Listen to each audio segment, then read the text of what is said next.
All right, come here, check this out. We're going to take a look at C sharp minor again. That's kind of the focus of this week. I'm going to extend this lesson over my Patreon too. And we're basically playing this right here. In the last lesson, I also talked about the pentatonic shape and the octave of this, which is down here.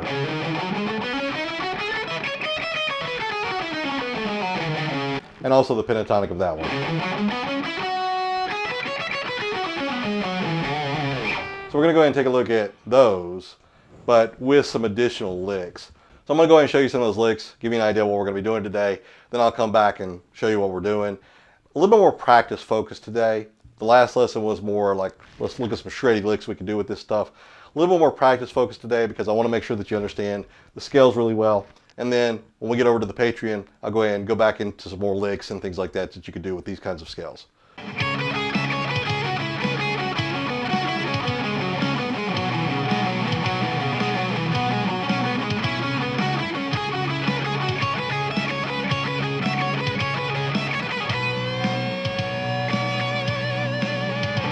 All right, so like I said, today is going to be a little more practice focused.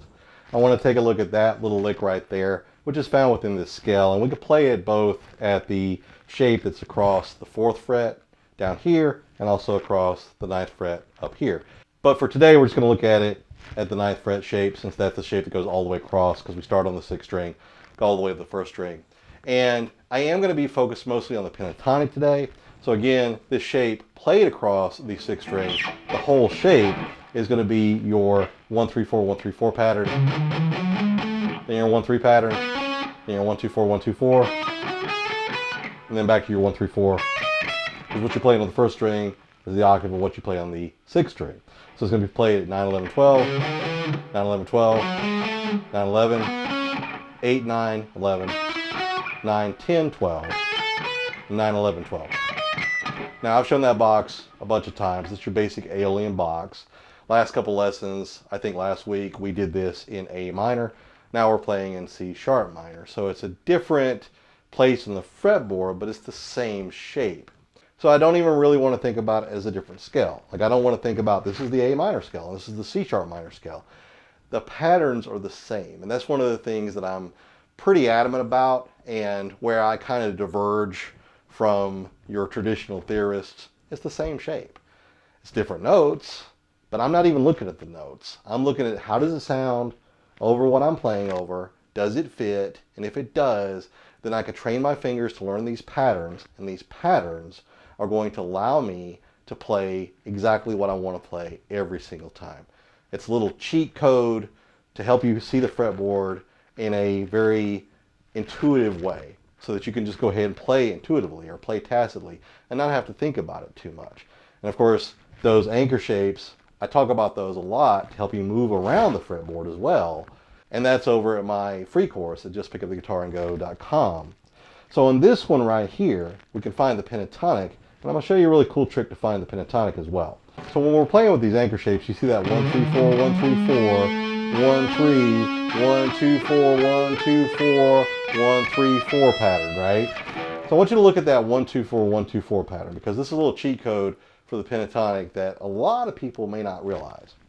So we got, on the 3rd string, we got the 8, 9, 11 that we're playing right there. Then on the 2nd string, you got your second 1-2-4 pattern, which is the 9, 10, 12. And then the cycle begins over. So it begins over on the 1st string with your 1-3-4 pattern, which is your 9, 11, 12. But that is the same thing we're playing on the 6th string, which is where my pattern starts. 9, 11, 12 on the 6th string, 9, 11, 12 on the 5th string. So wherever you see a 1-2-4, which in this case on the 2nd string is your 9, 10, 12, and then it's next to a 1-3-4, which in this case on the 1st string is your 9, 11, 12. You can drop the notes that are in between and just play the outside notes. And that's your pentatonic. Then pentatonic has a pattern. Before those two larger spans, like this is a whole step and a half step. From 9 to 12 is a whole step and a half step. I call it a large span. We're playing that on the 1st string and the 2nd string. Right before that, you have 3 small spans. So in this particular box, it's going to be on the 3rd, the 4th, and the 5th strings at 9, 11. And that is your small spans. And then of course, after you do those 3 small spans, you play the 2 large spans. So it's always the same pattern with pentatonic. It's those 2 large spans, large span, then 3 small spans, small span, small span, small span, large span, small span, small span, small span. So you can think of the large spans as your anchor shapes. If you think of the large spans as your anchor shapes in your pentatonic, then whenever you play 2 of them, then you go back to 3 small, and then back to 2 large. And that's going to be how you play the pentatonic every single time. So this little lick right here that we're going to be doing is going to sound like this. And don't worry, I'm going to go through it slow with you, but it's going to sound like that. And you hear this lick in a lot of the old 80s Los Angeles style songs, because a lot of those guitar players got together, your Jakey Lees, your Warren DeMartinis, they all got together and they hung out with each other and they taught each other licks. This is very similar to the cascading licks of Eric Johnson as well, but it's a really cool lick, and you don't have to lock yourself into playing it all the way across 6 strings all the time. You can play just a little piece of it and then use that little piece as an accent shape. And then of course you can go into other things as well. Like we could basically be here, throw it in again. Like there's all kinds of cool stuff that you could do with it. But the basic shape is repetitive, and I love repetitive stuff because if you could play it in one place, you can play it in another place. So we can move this whole thing to that other box that we played at the 4th fret as well. But also, whatever we're doing across 2 strings, we can do across all the other strings, right? So if we take a look at it on the 1st and the 2nd string, then we're basically just playing this little lick right here. That's it. That's the whole lick. And I can go ahead and use that as a repetitive lick as well for a little shreddy dynamic in a song. But basically I'm playing on the 1st string at the 9, then I'm going to the 2nd string playing the 12, then going to the 2nd string at the 9, then I'm going to go down the scale from a note earlier than where we started. So I'm going to go to the 12 on the 1st string, then I'm going to go to the 9 on the 1st string, then the 12 on the 2nd string. So that's it. 1, 2, 3, 4, 5, 6. So 9, 12, 9, 12, 9, 12. And that's it. So if you can go ahead and play that slow and go back and forth with it and speed up with it, you can get a really cool shreddy lick.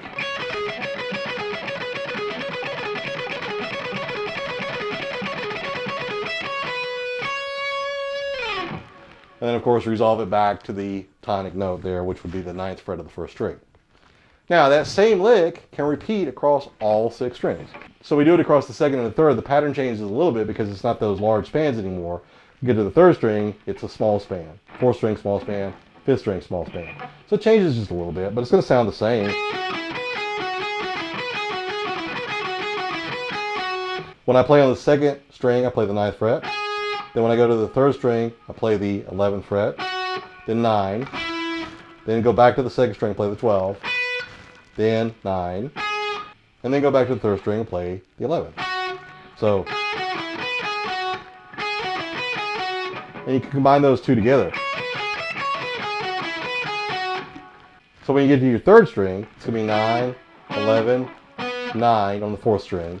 Then back to the 3rd string, 11, 9, then back to the 4th string, 11. Combine all 3 of those together. And you can go all the way across. I'll map it out for you in a tab for you, but basically that's it.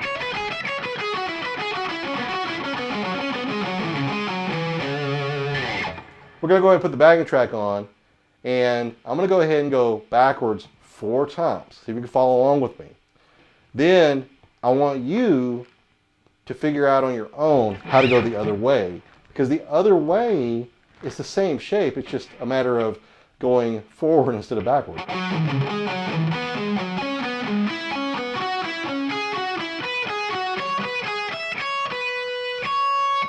So that's it.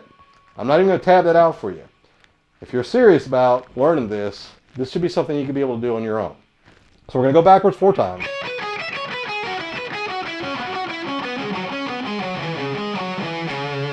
We're going to go kind of slow though. And then the second 4 times through, I'm going to keep the backing track going, but the second 4 times through, I'm going to go ahead and when I get to the end, I'm going to go back up and then come back down, back up, back down, like that.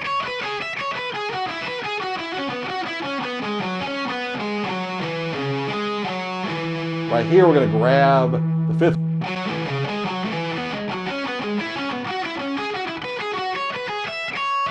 And then right here, we're going to grab the first string.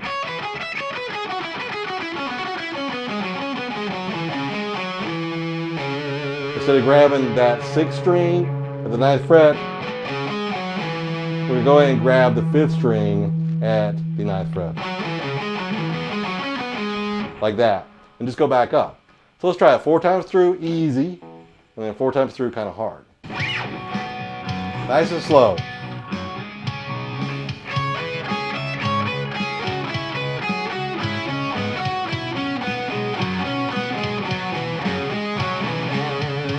All right, ready for the second one? Here we go. I'm waiting for the beat.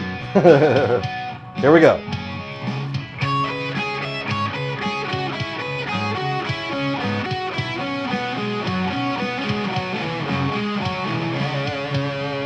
Now the next two, I'm going to jump in right there, okay?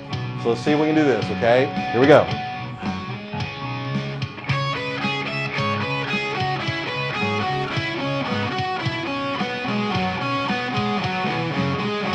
Here we go.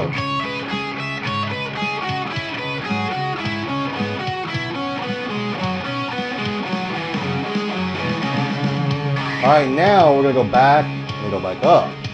So in that space where we pause the first couple of times, that's when we're going back up. So here we go. Ready? Here we go. 1, 2, 3, 4. I'm not on beat. I'm waiting for it. Here it is. Right here.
Did you make it all the way to the end?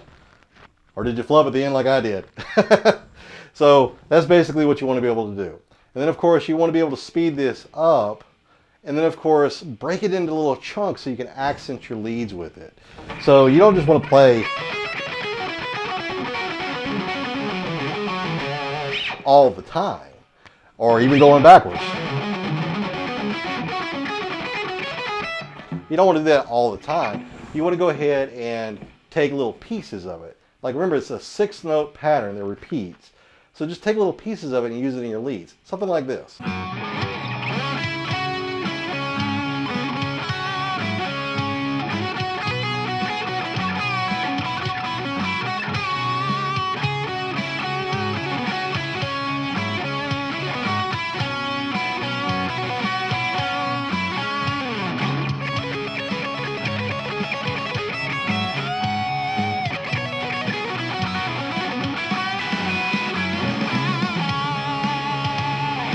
Okay, so I hope you get the idea there, that just by practicing this kind of stuff, you can grab